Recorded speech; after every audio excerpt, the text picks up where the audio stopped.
Welcome back to episode of car talk. हमारे एक हमारे से सवाल किया है कि उन्होंने कुछ इन्वेस्टमेंट्स की थी गोल्ड में भी, डॉलर में भी, उनके अलावा और काफ़ी सारे लोगों ने इन्वेस्टमेंट्स की हुई हैं इस तरह गोल्ड के अंदर, डॉलर के अंदर।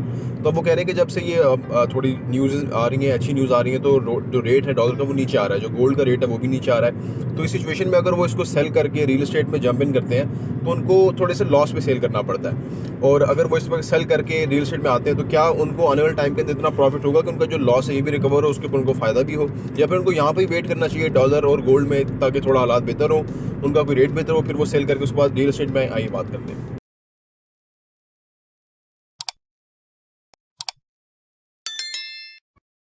बिस्मिल्लाहिर्रहमानिर्रहीम, अस्सलाम वालेकुम रहमतुल्लाहि व बरकातुहू। देखिए जी, जो डॉलर के अंदर या गोल्ड के अंदर इन्वेस्टमेंट का जो फ़ायदा है ना वो बड़ा वक्ती सा होता है। पिछले आप वीडियो हमारे रिकॉर्ड पे है, जब डॉलर ऊपर जा रहा था लोग कह रहे थे कि आप कह रहे हैं रियल एस्टेट में इन्वेस्ट करें। अभी देखिए डॉलर कहाँ से कहाँ जा रहा है। हमारे ओवरसीज़ क्लाइंट कहते थे कि हम अगर रियल एस्टेट में इन्वेस्ट करेंगे तो वहाँ कम फ़ायदा है और डॉलर में ज़्यादा फ़ायदा है, और अभी डॉलर 350, 400, 450, 500 पे जाएगा, इस तरह की बातें थी। लेकिन मैं ये कह रहा था कि पाकिस्तान जैसा मुल्क जो है ना वो मुतहम्मल नहीं हो सकता कि डॉलर ऊंचा जाए।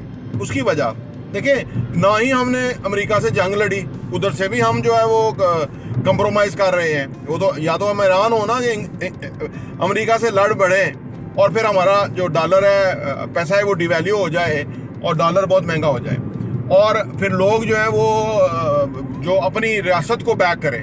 हमारे लोग कहीं किसी रियासत को बैक नहीं करते। हमारे लोग कहते हैं भाईजान हमारी चीज़ें सस्ती करो, हमें कुछ और गिदर सिंगी ना सिखाओ।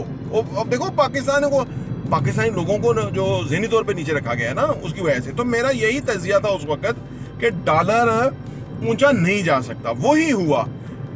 आर्मी चीफ के बारे में कहा जाता है कि उसने बड़ा तरीके से उन जगहों पे हिट किया जहां से लोग डॉलर से पैसा कमा रहे थे, उसको कंट्रोल किया तो डॉलर नीचे आ गया। फिर उसने मनी चेंजर के ऊपर ट्रैक डाउन किया, मनी चेंजर डॉलर ले ही नहीं रहे, बदस्तूर नीचे आ रहा है। तो इसका मतलब है कि देखिए पाकिस्तान में ना कुछ क्वार्टर्स हैं कि जो बहुत पैसा कमाते हैं, और वो जो आम बंदा है वो देखा देखी फंस जाता है, उसको नुकसान हो जाता है। लेकिन इस सारे, चाहे ऑयल, डॉलर, गोल्ड, या आप समझ लीजिए कि ये जो चीनी या ये जो जिन चीज़ों के ऊपर लोग पैसा बनाते हैं, खाद कभी शॉर्ट कर देते हैं, कभी कुछ, ये सिर्फ मैनेजमेंट के इश्यूज हैं।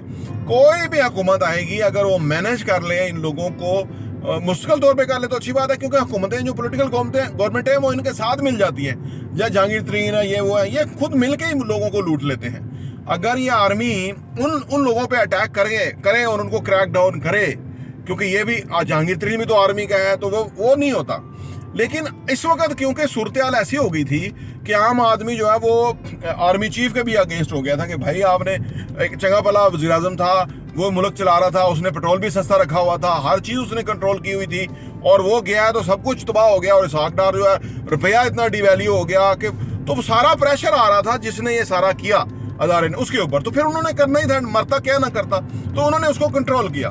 तो लेकिन एक बात याद रखें, रियल एस्टेट के अंदर जो चीज़ें थी वो रजीम चेंज हो के दौरान तकरीबन 15 से 18-20 महीने हो गए हैं, हमने खुद प्रॉफिट के ऊपर सेल की है। यानी जो चीज़ जितने की बची थी उसको प्रॉफिट में रीसेल किया है। तो इसका मतलब है कि रियल एस्टेट को कुछ फर्क नहीं पड़ता। हमेशा बात याद रखें, पाकिस्तान, इंडिया, बांग्लादेश या ये ना तीसरी दुनिया, यहाँ आवाम बहुत होती है, और ये जो फिनिश प्रॉपर्टी है या असासे हैं ये कम होते हैं, लोगों ने रहना, पॉपुलेशन है फिर बहुत बढ़ रही है यहाँ पे, किराए पे भी उसकी यूटिलाइजेशन है, यानी पैसिव इनकम भी है, उसके अंदर रिटर्न ऑन इन्वेस्टमेंट भी है, ये गारंटी भी है कि वो सस्ता नहीं हो सकता।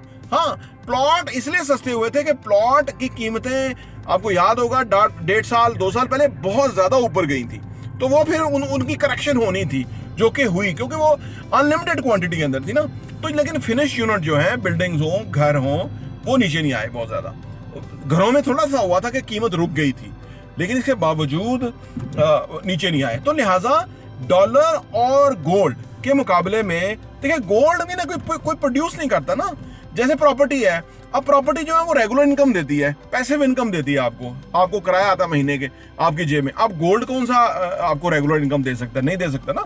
तो यानी जो बाकी चीज़ें हैं, जैसे इसी तरह डॉलर है, जो अब डॉलर में जिन लोगों ने खरीदा था बहुत नुकसान हुआ उनको, तो अब ये समझ आ गई है कि वाकई रियल एस्टेट जो है वो ज़्यादा सेफेस्ट है, लेकिन रियल एस्टेट के अंदर भी जिस जगह जो क्वांटिटी में चीज़ें हैं वो नहीं। जैसे फाइलें हैं, लाखों फाइलें हवा में फिर रही हैं, हर सोसाइटी की 1-1, 2-2 लाख फाइलें हैं जो लोग लिए हुए हैं, उसमें इन्वेस्ट करने का कोई फायदा नहीं। कल मैं किस जगह था तो मुझे कोई बता रहा था, ये मेट्रो गुजर खान में मैंने इन्वेस्ट किया 9 लाख रुपया, अब उसकी वैल्यू 4.5 लाख भी नहीं है।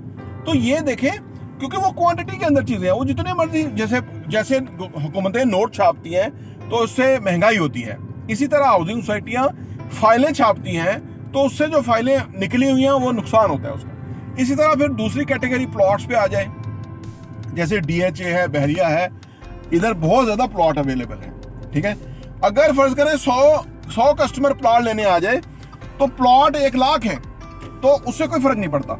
लेकिन जब 50,000 लोग प्लॉट लेने आ जाएंगे या 20,000 लोग प्लॉट लेने आ जाएंगे तो लाख प्लॉट में से हर एक को कोई ना कोई पूछना शुरू कर देगा, तो वो वैल्यू ऊपर होना शुरू हो जाएगी। मतलब जो डिमांड सप्लाई है ना, तो फिनिश प्रॉपर्टी, रेडी यूनिट्स किराए पे लगे हुए या सेमी फिनिश या करीब पहुंचे हुए जो हैं वो कम क्वांटिटी में होते हैं, तो इसलिए उसमें जंप जरूर आता है। हम उसी पे ही वही काम करते हैं, वही हम आपको कहते हैं कि सेफेस्ट है, उसमें इन्वेस्ट करें, गारंटेड प्रॉफिट है।